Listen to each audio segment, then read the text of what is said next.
I am a flower. Yes, I'm beautiful. I heard it before, and it never grows old. I'm worshipped for my looks, my scent, my looks. But here's the thing. Life starts with me. You see, I feed people. Every fruit comes from me.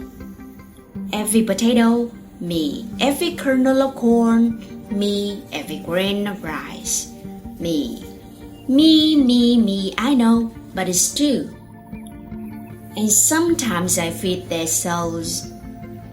I'm their words when they have none. I say I love you without a sound.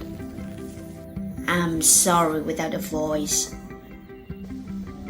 I inspire the greatest of them. Painters, poets, pattern makers, I've been amused to them all. But in my experience, people underestimate the power of a pretty little flower. Because their life does start with me. And they could end without me.